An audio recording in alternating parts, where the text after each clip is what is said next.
Hello, welcome to Craig's Gun Channel. This week we're going to cover the KAHR Arms CM9. The CM9 is a compact, lightweight 9mm designed for the concealed carry market. It features a single stack magazine with a capacity of 6+1 and comes in at just under 5.5 inches long and under an inch wide. It's a striker-fired, double action only design and utilizes the Browning designed recoil locking lug. The frame is polymer, with the slide generally being stainless. However, there are some color options that are now available. The CM9 was derived from the PM9, which was a tremendous success for KAHR when it debuted in 2004. They featured smooth, consistent trigger actions and a polygonal rifled barrel and dovetailed front sights. Innovative design features allowed for an extremely thin design at just 0.9 inches wide. This made the firearm a very successful concealed carry option. However, the rifling and extra machining for the front sight brought a premium price. Therefore, in 2011, they introduced a more economical version that utilized traditional rifling and pinned front sights. This allowed for a price that was close to $200 less at retail. Overall dimensions and functionality are essentially the same, and the entire line has exceptional fit and finish.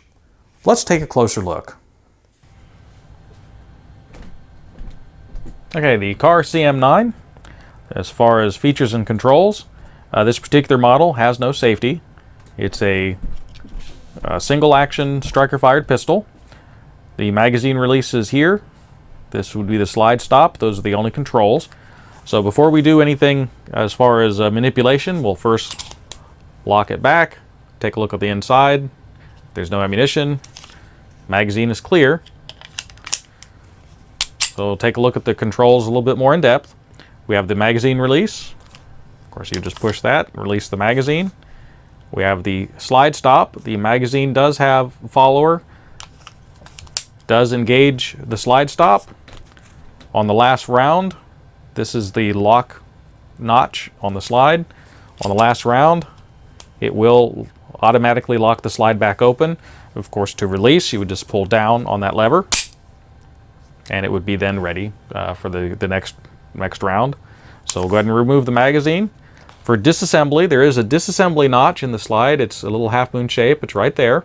You would align that with the corresponding section on the slide stop, and you can't see it right now, it's behind the slide, but once those are in alignment, then you can push the pin out. On this side, that's where the pin comes through, so you would push in on that. So we'll go ahead and align that. And then once it's aligned, you can push that through. Remove the pin. Then you'd want to pull the trigger to release the sear from the striker. And at this point, you could remove the slide from the frame. On the frame itself, that's the sear right there that engages the striker. So when you pull the trigger, that sear will come down and that would allow it to fire. The disconnector is this little tab right here. When the slide comes back, it would trip that and that would release the sear so that it would lock onto the next and cock the hammer for the next round. You would want to clean everything on the inside here, kind of scrub it out, light coating of oil on the metal parts. And that's pretty much as far as you would want to disassemble the frame here. The slide itself, we have our recoil spring, have an extractor. The recoil spring on these is not captive. So to remove the spring, you'd want to push forward on the plunger and lift up slightly. And then that could be removed. The barrel itself, you'd lift up, forward, and then pull out. As far as other parts of the slide, again, there's the extractor. And of course it goes into an external part here. There's a plunger there that goes through the slide and locks into the back plate. This is the striker assembly here. That's what the sear would catch on.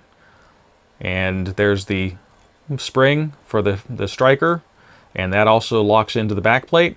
The back plate can be removed to access all of those parts. I will tell you that between the spring for the striker and the spring for the extractor, it is very difficult to get these back plates off, but it can be done, of course. You would need to insert something into that hole there that doesn't fill the hole all the way, just be the outer portion, to push down on the plunger for the extractor, and then also pull the spring down for the striker to be able to slide that off. Generally speaking, you wouldn't need to do that. That would only be if this really got a lot of dirt and gunk and stuff in the firing pin. That's not really likely to happen, so this is generally as far as you would ever need to take this down. Any further work, you probably should take it to someone who's more qualified and has the appropriate tools to be able to disassemble this. You'd want to clean all the rails and the slots on the slide. Clean the barrel, both the inside and out. This is the feed ramp. You want to make sure that's nice and clean. Lockup is achieved on these pistols with this large squared section. It basically would lock into place. When the slide goes back, this shape here will ride on the pin that goes through it, and as it comes back, that would cause it to pull down, and then the slide could continue back. And then when it comes forward, it would pivot back up and lock into place. Reassembly, make sure the barrel's in. Put the recoil spring into the recess. And at this point,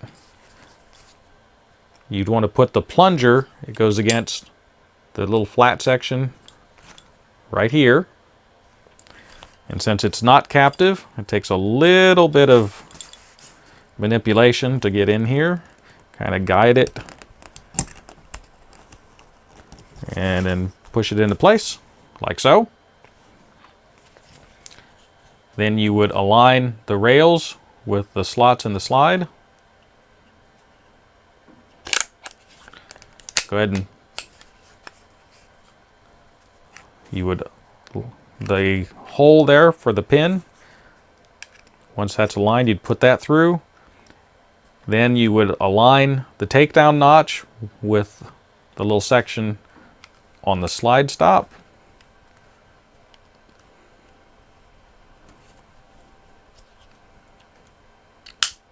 And push that in place, and it's reassembled. You want to function check it, and it's reassembled.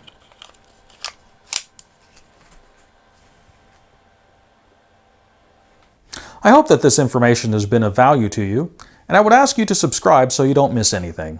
Until next week, stay safe.